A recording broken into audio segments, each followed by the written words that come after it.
What's up, guys? It's Rip City Rundown, and the Blazers have improved to 5-1 after a nice Friday night win at home against the Houston Rockets without Damian Lillard, so other guys had to step up. It was a pretty wire-to-wire win.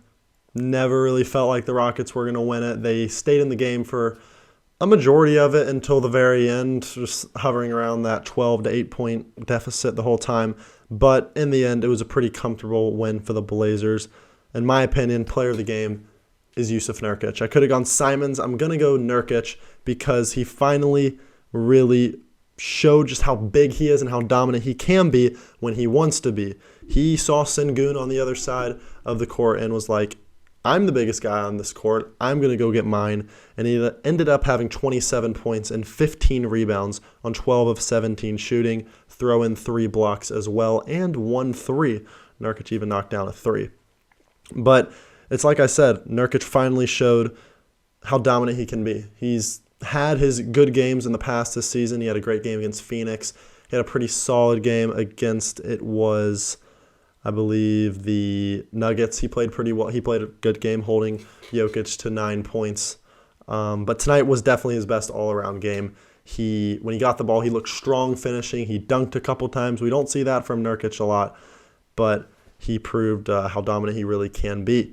Shout out to Simons. Simons, if I had to give a player of the game also to a guard or something, but it's Simons.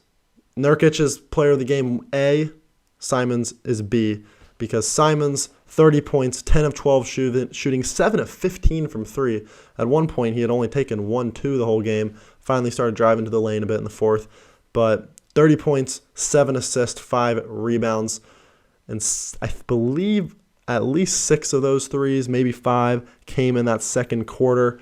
He had all 7 of his threes in the first half, so he kind of slowed down in the second half. But again, another breakout quarter from Simons in that second quarter. Shout out to him. Played that guard well. 7 assists, his season high. Obviously, he had to be a bit more of a playmaker with Dame out. And shout out Shaedon Sharpe. Shaedon Sharpe with 2 of the most vicious slams I've seen.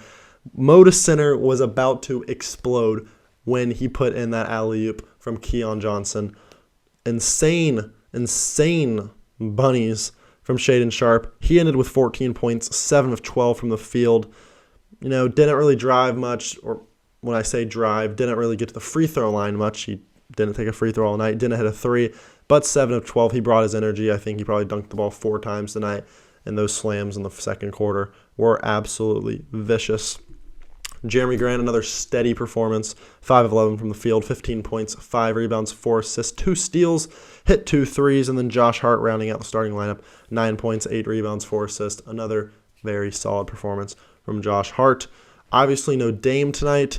It was interesting to see Sharpe get the start. I'm excited that he did. I'm glad that he did because, again, you want him to get as many reps as he can whenever he can. I mean, this Rockets team is practically just as young as him. Obviously, they're not, but they're a very young team too. So I think this was a good game to see where Shaedon Sharpe stacks up against other young guys such as Jalen Green or Jabari Smith Jr.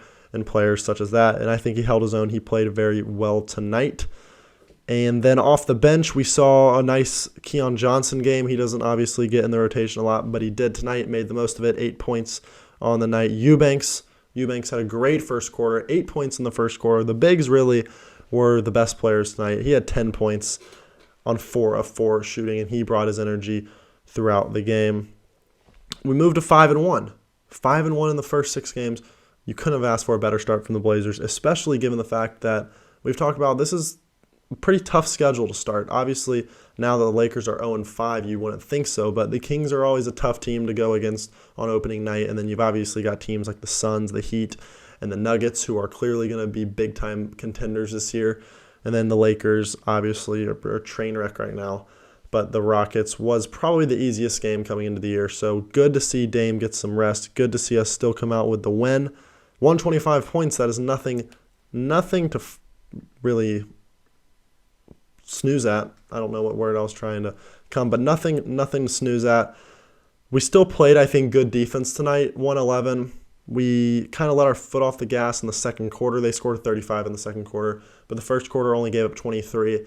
The Rockets aren't that great of a team, so I can't say it's like some statement win or anything or a great win, but you got to take care of the teams that you play, and this was one of those nights. Looking ahead, we've got the Grizzlies on Wednesday. We get a nice break off for the next couple days, so hopefully that means Dame gets a lot of treatment.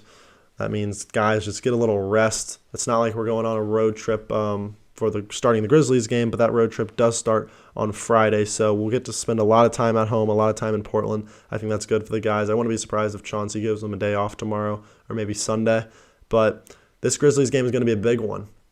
Most likely going to be without Damian Lillard. He said he was going to get reevaluated in 1 to 2 weeks, and reevaluated doesn't mean you're just back. So I expect him to probably miss this next game, and then worst case scenario, he might not even come with us on the road trip.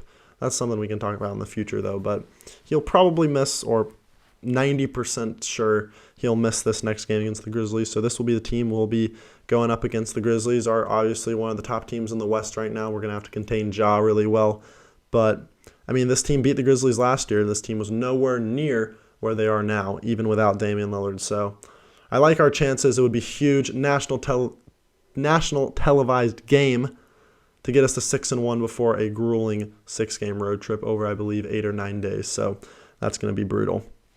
If you've seen the sweatshirt I'm wearing, our Rip City Rundown sweatshirts are in. You currently can't buy it because the store is closed, but coming in the future, again, we'll do another drop.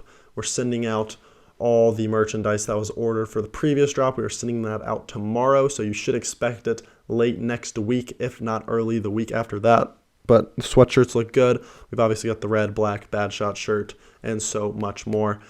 But again, another good game, another fun night at Moda. Had big moments. The Sharpe dunks were amazing. Simons going off in that second quarter was amazing, and then Nurk showcasing his dominance throughout the game was also amazing. So 5-1, great night.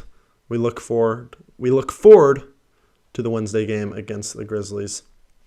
If you haven't already subscribed, make sure to subscribe, like, and comment. Go follow our social medias. Casey Hodel, the Blazers' main beat reporter, retweeted us tonight. So that was a pretty cool moment for the Rip City Rundown brand, getting ourselves out there a little more. We'll be going to some games here around Christmas time. Look out for us at the Hornets game, maybe the Pistons game in the new year. And then you might see a couple of us at the Houston game and the Dallas game in the middle of December. Might be able to attend those on the road, so be on the lookout for that. But again, like I continue to say, great win. Take care of the teams that are in front of you. Blazers are 5-1. It's a great start of the season. I'll see you in the next video. Peace.